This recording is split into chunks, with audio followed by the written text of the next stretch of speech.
She was just a teenager. She didn't have armor, money, or power. She couldn't read or write. She didn't even grow up in a big city.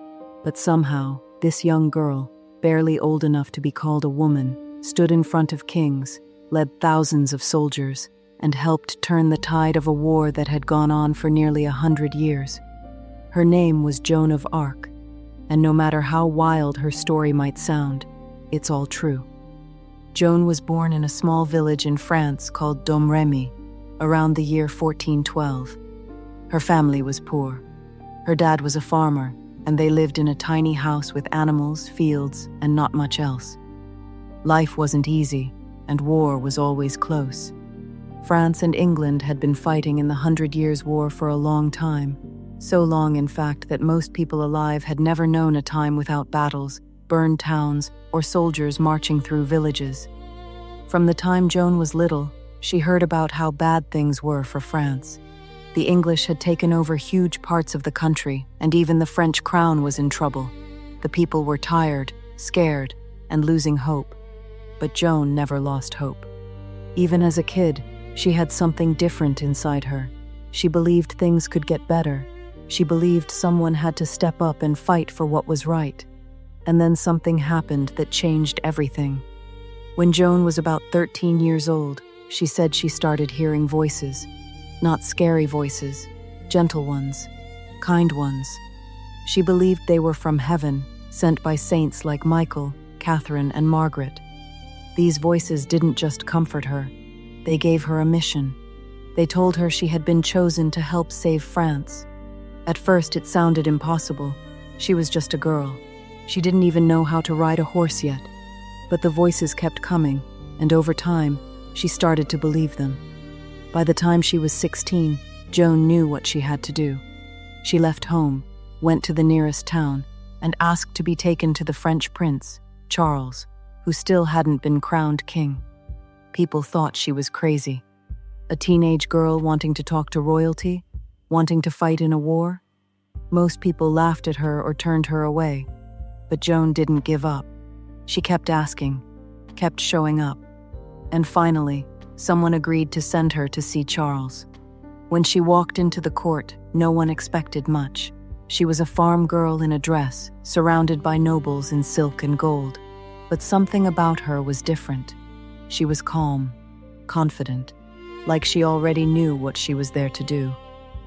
Legend says that Charles tried to trick her by hiding among his men, but Joan walked straight up to him without missing a beat. That moment made everyone stop and stare. Maybe she wasn't just another dreamer. She told Charles the same thing she'd told everyone else. She had been sent by God to help him win the war and take his rightful crown. And somehow, she convinced him. Not with magic, not with power, just with her words, her faith, her heart. Soon after, she was given armor and a sword. She cut her hair short and dressed like a soldier.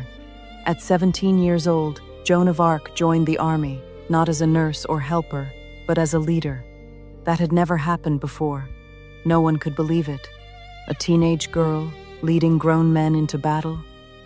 But Joan didn't care what anyone thought. She knew what she had to do. Her first big mission was in the city of Orleans. The English had it surrounded. If France lost Orleans, it would lose everything. The French army had tried to break the siege, but nothing had worked. Then Joan showed up. She marched in, waving a banner instead of swinging a sword, and told the soldiers to fight with courage, to believe again. And something changed. People started to believe. With Joan leading the charge, the army pushed forward. They broke through enemy lines. They won battle after battle. Within days, they had saved the city. The people of Orleans cheered her name. Grown men cried when they saw her. Soldiers who had been ready to quit were suddenly fighting like never before. Joan had done what no one else could. She made them believe they could win. After Orleans, everything started to move fast. Joan led Charles to the city of Reims, where he was finally crowned King of France. She stood beside him, in her shining armor, holding her banner high. She had done what the voices told her to do. She had helped save her country. But the war wasn't over. Joan wanted to keep fighting.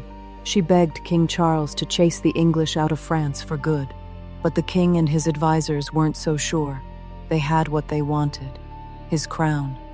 They started to ignore her, send her on smaller missions, keep her away from big decisions. But Joan wasn't done. She still believed she had a job to finish, so she kept going, even without their full support. And then, during a battle near the town of Compiègne, she was captured. The enemy soldiers handed her over to the English. They didn't treat her like a prisoner of war. They treated her like a criminal, or worse, a witch. The English didn't just want to stop Joan. They wanted to destroy everything she stood for. They put her on trial, accused her of all kinds of things, and tried to make her confess to crimes she didn't commit. She was locked in a cold, dark prison. She was questioned for hours and hours by men who hated her. She was only 19 years old, tired, sick, and completely alone. But even then, she didn't break. She didn't lie to save herself. She told them the same thing she had told everyone else. She had followed what she believed was right. They couldn't prove she was a witch. So instead, they convicted her of dressing like a man. That's right. They sentenced her to death because she wore pants and armor, because she didn't follow the rules. And on May 30th, 1431, they burned her at the stake in front of a crowd. She was 19. But here's the thing about Joan of Arc. Even though they killed her, they didn't win. 20 years later, the church admitted they were wrong. They cleared her name. And hundreds of years after that, Joan was declared a saint. Today, she's one of the most famous and loved heroes in history. Statues of her stand in cities all over the world. Books, paintings, movies. Her story is still being told because what she did will never stop mattering. Joan wasn't rich. She wasn't trained.